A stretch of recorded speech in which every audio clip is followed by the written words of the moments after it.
ॐ भूर्भुवः स्वः तत्सवितुर्वरेण्यं भर्गो देवस्य धीमहि धियो यो नः प्रचोदयात्। ॐ सद्गुरुचरणकमलेभ्यो नमः। वन्दे भगवतीं देवीं श्रीरामञ्च जगद्गुरुं पादपद्मे तयोः श्रुत्वा प्रणमामि मुहुर्मुहुः। परम पूज्य गुरुदेव परमवंदनीय माता जी के दिव्य संरक्षण में ऑनलाइन दैनिक स्वाध्याय के 1652वें एपिसोड में आप सभी आत्मीय बंधुओं, श्रद्धामयी माताओं, बहनों का बहुत बहुत स्वागत, बहुत बहुत अभिनंदन है साथियों। आइए प्रतिदिन की भांति आज के सत्र का भी शुभारंभ करें। आप सब जानते हैं कि हम सभी श्रीमद् भगवत गीता का स्वाध्याय कर रहे हैं और इसके अंतर्गत स्वामी राम सुखदास जी द्वारा टीका की गई साधक संजीवनी का अध्ययन कर रहे हैं। प्रथम अध्याय के 35 श्लोक हम लोगों ने साथियों पढ़ लिए हैं और हम लोगों ने अर्जुन का भगवान कृष्ण को दोनों सेनाओं के मध्य में रथ ले जाने की आज्ञा देना, भगवान कृष्ण का दोनों सेनाओं के मध्य रथ ले जाकर कुरुवंशियों को देखने का निर्देश देना और उसके पश्चात अर्जुन के भीतर कायरता और विक्षोभ का उत्पन्न होना, जिसके शारीरिक लक्षण कुल 8 लक्षण बताए गए हैं। मुख का सूखना, शरीर का थरथर कांपना, धनुष का हाथ से छूटना, खड़े भी न रह सकने की सामर्थ्य का अभाव, ये सारे लक्षण अर्जुन के यहाँ पर हैं। और उसके पश्चात फिर अर्जुन का अनेकानेक तर्क करते हुए युद्ध न करने का कारण बताना। ये हम लोगों ने साथियों 35 श्लोक पूरे कर लिए हैं। पूर्व श्लोक में अर्जुन ने स्वजनों को न मारने के 2 कारण बताए हैं। अब परिणाम की दृष्टि से भी स्वजनों को न मारना सिद्ध करते हैं। आइए 36वें श्लोक से आज की यात्रा प्रारंभ करें। आप सबसे विशेष प्रार्थना है, प्रतिदिन की भांति आज के सत्र को भी जल्दी से शेयर कर दें और सब लोगों तक आज का संदेश पहुंचा दें। ये सौभाग्य है साथियों कि हम सभी भगवान कृष्ण द्वारा गाई गई और रणभूमि में अर्जुन को माध्यम बनाकर समूचे संसार को एक दिव्य आध्यात्मिक ज्ञान प्रसाद प्रदान करने का जो क्रम संपन्न हुआ, उसके हम सभी साक्षी बन रहे हैं, उसका हम सभी अध्ययन कर रहे हैं और अपने जीवन की समस्त समस्याओं के समाधान का एक अनूठा आधार यहाँ पर साथियों हम लोग प्राप्त कर रहे हैं। आइए 36वां श्लोक प्रारंभ करते हैं। सभी लोग एक बार बता दें, सबको आवाज अच्छे से आ रही है। 36वां श्लोक है, निहत्य राष्ट्रान्न का प्रीति ही स्यात् जनार्दन पापमेवाश्रयेदस्मान् हत्वैता नाततायिनः। हे जनार्दन, इन धृतराष्ट्र संबंधियों को मारकर हम लोगों को क्या प्रसन्नता होगी? इन आतताइयों को मारने से तो हमें पाप ही मिलेगा। धृतराष्ट्र के पुत्र और उनके सहयोगी दूसरे जितने भी सैनिक हैं, उनको मारकर विजय प्राप्त करने से हमें क्या प्रसन्नता होगी? अगर हम क्रोध अथवा लोभ के वेग में आकर इनको मार भी दें तो उनका वेग शांत होने पर हमें रोना ही पड़ेगा। अर्थात क्रोध और लोभ में आकर हम क्या अनर्थ कर बैठते हैं, ऐसा पश्चाताप ही करना पड़ेगा। कुटुंबियों की याद आने पर उनका अभाव बार बार खटकेगा, चित्त में उनकी मृत्यु का शोक सताता रहेगा। ऐसी स्थिति में हमें कभी प्रसन्नता हो सकती है क्या? तात्पर्य है कि इनको मारने से हम इस लोक में जब तक जीते रहेंगे तब तक हमारे चित्त में कभी प्रसन्नता नहीं होगी और इनको मारने से हमें जो पाप लगेगा वह परलोक में हमें भयंकर दुख देने वाला होगा। आतताई 6 प्रकार के होते हैं। आग लगाने वाला, विष देने वाला, हाथ में शस्त्र लेकर मारने को तैयार हुआ, धन को हरने वाला, जमीन छीनने वाला और स्त्री का हरण करने वाला। वशिष्ठ स्मृति में इसका वर्णन आता है। अग्निदो गर्दश्चैव शस्त्रपाणिर धनापहः क्षेत्रदारापहर्ता च षडेते याततायिनः। दुर्योधन आदि में ये छहों लक्षण घटते थे। उन्होंने पांडवों को लाक्षागृह में आग लगाकर मारना चाहा था, भीमसेन को जहर खिलाकर जल में फेंक दिया था, हाथ में शस्त्र लेकर वे पांडवों को मारने के लिए तैयार थे, द्युत क्रीड़ा में छल कपट करके उन्होंने पांडवों का धन और राज्य हर लिया था, द्रौपदी को भरी सभा में लाकर दुर्योधन ने मैंने तेरे को जीत लिया है, तू मेरी दासी हो गई है आदि शब्दों से बड़ा अपमान किया था, और दुर्योधन आदि की प्रेरणा से जयद्रथ द्रौपदी को हरकर ले गया था। शास्त्रों के वचनों के अनुसार आतताई को मारने से मारने वाले को कुछ भी दोष नहीं लगता। नातताई वधे दोषो हंतुर्भवति कश्चना, मनुस्मृति में है। परंतु आतताई को मारना उचित होते हुए भी मारने की क्रिया अच्छी नहीं है। शास्त्र भी कहता है कि मनुष्य को कभी किसी की हिंसा नहीं करनी चाहिए। न हिंस्यात् सर्वा भूतानि, हिंसा न करना परम धर्म है, अहिंसा परमो धर्मः। आतताई को मार दे यह अर्थशास्त्र है, और किसी की भी हिंसा न करे यह धर्मशास्त्र है। जिसने अपना कोई स्वार्थ रहता है वह अर्थशास्त्र कहलाता है, और जिसमें अपना कोई स्वार्थ नहीं रहता वह धर्मशास्त्र कहलाता है। अर्थशास्त्र की अपेक्षा धर्मशास्त्र बलवान होता है। अतः शास्त्रों में जहां अर्थशास्त्र और धर्मशास्त्र दोनों में विरोध आए, वहां अर्थशास्त्र का त्याग करके धर्मशास्त्र को ही ग्रहण करना चाहिए। याज्ञवल्क्य के स्मृति में है, स्मृत्योर विरोधो न्यायस्तु बलवान व्यवहारतः अर्थशास्त्रात्तु बलवर्धम शास्त्रमिति स्थिति। ये यहां पर इसका वर्णन मिलता है। अतः क्रोध लोभ के वशीभूत होकर कुटुंबियों की हिंसा का कार्य हम क्यों करें। आतताई होने से दुर्योधन आदि मारने के लायक है ही, परंतु अपने कुटुंबी होने से इनको मारने से हमें पाप ही लगेगा। क्योंकि शास्त्रों में कहा गया है कि जो अपने कुल का नाश करता है वह अत्यंत पापी होता है। स एव पापिष्ठतमो यह कुर्यात कुलनाशनम। अतः जो आतताई अपने खास कुटुंबी हैं उन्हें कैसे मारा जाए। उनसे अपना संबंध विच्छेद कर लेना, उनसे अलग हो जाना तो ठीक है, पर उन्हें मारना ठीक नहीं है। जैसे अपना बेटा ही आतताई हो जाए तो उससे अपना संबंध हटाया जा सकता है, पर उसे मारा थोड़े ही जा सकता है। तो यहाँ साथियों, धर्म मारना भी है और न मारना भी धर्म है। ऐसी परिस्थिति में तो कोई भी व्यक्ति धर्म संकट की स्थिति में आ जाएगा। एक और अहिंसा परमो धर्म, और दूसरी ओर आतताई को मारने से कोई पाप नहीं लगता। नातताई वधे दोषो हंतुर्भवति कश्चन, उसको मारना अनुचित नहीं है ऐसी परिस्थिति में।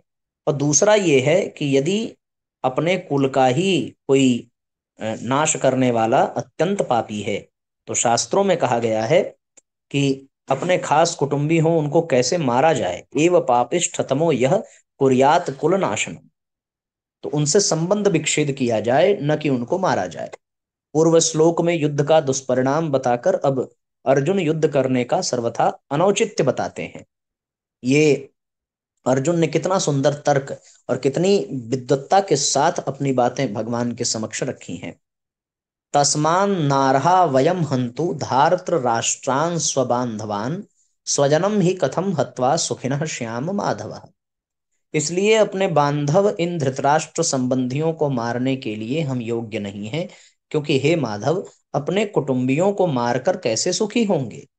अभी तक पहले अध्याय के 28वें श्लोक से लेकर यहाँ तक मैंने कुटुंबियों को न मारने जितनी युक्तियां दलीलें दी हैं, जितने विचार प्रकट किए हैं, उनके रहते हुए हम ऐसे अनर्थकारी कार्य में कैसे प्रवृत्त हो सकते हैं।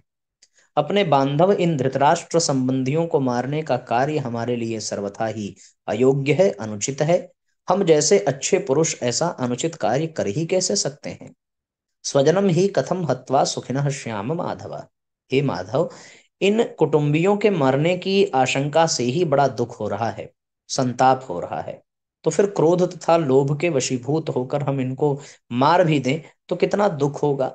उनको मारकर हम कैसे खुशी होंगे, सुखी होंगे। यहाँ ये हमारे घनिष्ठ संबंधी हैं। इस ममता जनित मोह के कारण अपने क्षत्रियोचित कर्तव्य की तरफ अर्जुन की दृष्टि ही नहीं जा रही है। कारण कि जहां मोह होता है वहां मनुष्य का विवेक दब जाता है। विवेक दबने से मोह की प्रबलता हो जाती है। मोह के प्रबल होने से अपने कर्तव्य का स्पष्ट भान नहीं होता। तो साथियों, यहां पर अर्जुन का मोह उस पर हावी हो गया है और उसका विवेक, उसका अपना धर्म, अपना कर्तव्य उसको भूल रहा है। अब यहाँ यह शंका होती है कि जैसे तुम्हारे लिए दुर्योधन आदि स्वजन हैं, ऐसे ही दुर्योधन आदि के लिए भी तो तुम स्वजन हो। स्वजन की दृष्टि से तुम तो युद्ध से निवृत्त होने की बात सोच रहे हो, पर दुर्योधन आदि युद्ध से निवृत्त होने की बात ही नहीं सोच रहे हैं। इसका क्या कारण है?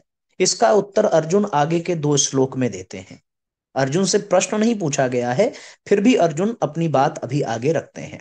यद्यप्येते न पश्यन्ति लोभोपहत चेतसः कुलक्षय कृतम दोषम मित्रद्रोहे च पातकम कथम न ज्ञेयमस्माभिः पापादस्मान् निवर्तितुम कुलक्षय कृतम दोषम प्रपश्यद्भिर्जनार्दन। यद्यपि लोभ के कारण जिनका विवेक विचार लुप्त हो गया है, ऐसे ये दुर्योधन आदि कुल का नाश करने से होने वाले दोष को और मित्रों के साथ द्वेष करने से होने वाले पाप को नहीं देखते। तो भी हे जनार्दन, कुल का नाश करने से ही होने वाले दोष को ठीक ठीक जानने वाले हम लोग इस पाप से निवृत्त होने का विचार क्यों न करें। इतना मिल गया, इतना और मिल जाए, फिर ऐसा मिलता ही रहे। ऐसे धन, जमीन, मकान, आदर, प्रशंसा, पद, अधिकार आदि की तरफ बढ़ती हुई वृत्ति का नाम लोभ है। इस लोभ वृत्ति के कारण इन दुर्योधन आदि की विवेक शक्ति लुप्त हो गई है, जिससे वे यह विचार नहीं कर पा रहे हैं कि जिस राज्य के लिए हम इतना बड़ा पाप करने जा रहे हैं, कुटुंबियों का नाश करने जा रहे हैं, वह राज्य हमारे साथ कितने दिन रहेगा और हम उसके साथ कितने दिन रहेंगे। हमारे रहते हुए यह राज्य चला जाएगा तो हमारी क्या दशा होगी, और राज्य के रहते हुए हमारे शरीर चले जाएंगे तो क्या दशा होगी। क्योंकि मनुष्य संयोग का जितना सुख लेता है, उसके वियोग का उतना दुख उसे भोगना ही पड़ता है। संयोग में इतना सुख नहीं होता जितना वियोग में दुख होता है। तात्पर्य है कि अंतःकरण में लोभ छा जाने के कारण इनको राज्य ही राज्य दिख रहा है। कुल का नाश करने से कितना भयंकर पाप होगा, वह इनको दिख ही नहीं रहा है। जहां लड़ाई होती है वहां समय, संपत्ति, शक्ति का नाश हो जाता है। तरह तरह की चिंताएं और आपत्तियां आ जाती हैं। दो मित्रों में भी आपस में खटपट मच जाती है, मनोमालिन्य हो जाता है, कई तरह का मतभेद हो जाता है। मतभेद होने से वैरभाव हो जाता है। जैसे द्रुपद और द्रोण दोनों बचपन के मित्र थे, परंतु राज्य मिलने से द्रुपद ने एक दिन द्रोण का के उस मित्रता को ठुकरा दिया। इससे राजा द्रुपद और द्रोणाचार्य के बीच वैरभाव हो गया। अपने अपमान का बदला लेने के लिए द्रोणाचार्य ने मेरे द्वारा राजा द्रुपद को परास्त कराकर उसका आधा राज्य ले लिया। इस पर द्रुपद ने द्रोणाचार्य का नाश करने के लिए एक यज्ञ कराया, जिससे धृष्टद्युम्न और द्रौपदी दोनों पैदा हुए। इस तरह मित्रों के साथ वैरभाव होने से कितना भयंकर पाप होगा, इस तरफ से ये देख ही नहीं रहे हैं। विशेष बात, अभी हमारे पास जिन वस्तुओं का अभाव है, उन वस्तुओं के बिना भी हमारा काम चल रहा है, हम अच्छी तरह से जी रहे हैं। परंतु जब वे वस्तुएं हमें मिलने के बाद फिर बिछुड़ जाती हैं, तब उनके अभाव का बड़ा दुख होता है। तात्पर्य है कि पहले वस्तुओं का जो निरंतर अभाव था, वह इतना दुखदाई नहीं था जितना वस्तुओं का संयोग होकर फिर उनसे वियोग होना दुखदाई है। ऐसा होने पर भी मनुष्य अपने पास जिन वस्तुओं का अभाव मानता है, उन वस्तुओं को वह लोभ के कारण पाने की चेष्टा करता रहता है। विचार किया जाए तो जिन वस्तुओं का अभी अभाव है, बीच में प्रारब्ध अनुसार उनकी प्राप्ति होने पर भी अंत में उनका अभाव ही रहेगा। अतः हमारी तो वह वही अवस्था रही जो कि वस्तुओं के मिलने से पहले थी। बीच में लोभ के कारण उन वस्तुओं को पाने के लिए केवल परिश्रम ही परिश्रम पल्ले पड़ा, दुख ही दुख भोगना पड़ा। बीच में वस्तुओं के संयोग से जो थोड़ा सा सुख हुआ वह तो केवल लोभ के कारण ही हुआ। अगर भीतर में लोभ रूपी दोष न हो तो वस्तुओं के संयोग में सुख हो ही नहीं सकता। ऐसे ही मोह रूपी दोष न हो तो कुटुंबियों से सुख हो ही नहीं सकता। लालच रूपी दोष न हो तो संग्रह का सुख हो ही नहीं सकता। तात्पर्य है कि संसार का सुख किसी न किसी दोष से ही होता है। कोई भी दोष न होने पर संसार से सुख हो ही नहीं सकता। परंतु लोभ के कारण मनुष्य ऐसा विचार कर ही नहीं सकता। यह लोभ उसके विवेक विचार को लुप्त कर देता है। कितनी गजब और कितनी तार्किक बात है साथियों। जो चीज हमारे पास नहीं थी उसके बिना भी तो जीवन चल रहा था। अब वो चीज हमने देखी तो उसके प्रति लोभ का विकार पैदा हुआ। उस लोभ के कारण अथक परिश्रम अथवा बेईमानी से हमने उस चीज को पाने की कोशिश की और पा भी लिए। तो ये जो सुख है ना, वो उस वस्तु को पाने के कारण नहीं है, बल्कि उसका मूल कारण हमारे भीतर का विकार लोभ है। अब किसी न किसी दिन तो वह वस्तु मुझसे छिनेगी, हमसे दूर जाएगी। वो नहीं जाएगी तो हम चले जाएंगे। ऐसी परिस्थिति में उससे फिर वियोग हुआ। ये जो वियोग का दुख है यही वास्तव में दुख है। और ये वियोग लोभ के कारण नहीं हुआ, संग्रह के कारण, और संग्रह लोभ के कारण। तो ऐसी परिस्थिति में जितनी भी चाहे सुख हो चाहे दुख हो उनका कारण हमारे विकार ही हैं। अब यहां कितनी बड़ी बात लिखी है कि संसार का सुख किसी न किसी दोष से ही होता है। अगर कोई दोष न हो तो संसार सुख का आधार है ही नहीं। संसार में वास्तव में सुख है ही नहीं। भगवान बुद्ध ने तो दुखालय संसार को कहा है। पर यह बात इसलिए लोगों को समझ में नहीं आती क्योंकि उनका विवेक मर चुका होता है, उनका विचार लुप्त हो चुका होता है। कथम न गेय मस्माभि प्रपश्यद्भिर्जनार्दन। अब अर्जुन अपनी बात कहते हैं कि यद्यपि दुर्योधन आदि अपने कुल क्षय से होने वाले दोष को और मित्र द्रोह से होने वाले पाप को नहीं देखते, तो भी हम लोगों को कुल क्षय से होने वाली अनर्थ परंपरा को देखना ही चाहिए, जिसका वर्णन अर्जुन आगे 40वें श्लोक 44वें श्लोक तक करेंगे। क्योंकि हम कुल क्षय से होने वाले दोषों को भी अच्छी तरह से जानते हैं और मित्रों के साथ द्रोह द्वेष से होने वाले पाप को भी अच्छी तरह से जानते हैं। अगर वे मित्र हमें दुख दें तो वह दुख हमारे लिए अनिष्टकारक नहीं है। कारण कि दुख से तो हमारे पूर्व पापों का ही नाश होगा, हमारी शुद्धि ही होगी। परंतु हमारे मन में अगर द्रोह वैर भाव होगा तो वह मरने के बाद भी हमारे साथ रहेगा और जन्म जन्मांतर तक हमें पाप करने में प्रेरित करता रहेगा, जिससे हमारा पतन ही पतन होगा। ऐसे अनर्थ करने वाले और मित्रों के साथ द्रोह पैदा करने वाले इस युद्ध रूपी पाप से बचने का विचार क्यों नहीं करना चाहिए?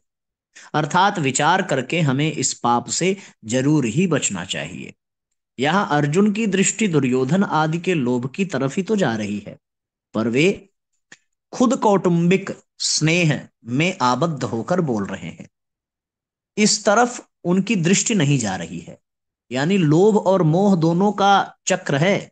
अर्जुन खुद को लोभ से तो बचा रहे हैं लेकिन मोह से नहीं बचा पा रहे हैं, और अपने मोह में पड़ जाने के कारण उन पराये समक्ष सामने खड़ी हुई सेना में कुरुवंशियों के भीतर के लोभ भी उन्हें दुर्गुण प्रतीत नहीं होते। इस तरफ अर्जुन की दृष्टि नहीं जा रही। इस कारण से वे अपने कर्तव्य को नहीं समझ रहे हैं। यह नियम है कि मनुष्य की दृष्टि जब तक दूसरों के दोष की तरफ रहती है तब तक उसको अपना दोष नहीं दिखता। उल्टे एक अभिमान होता है कि इनमें तो यह दोष है पर हमारे में यह दोष नहीं है।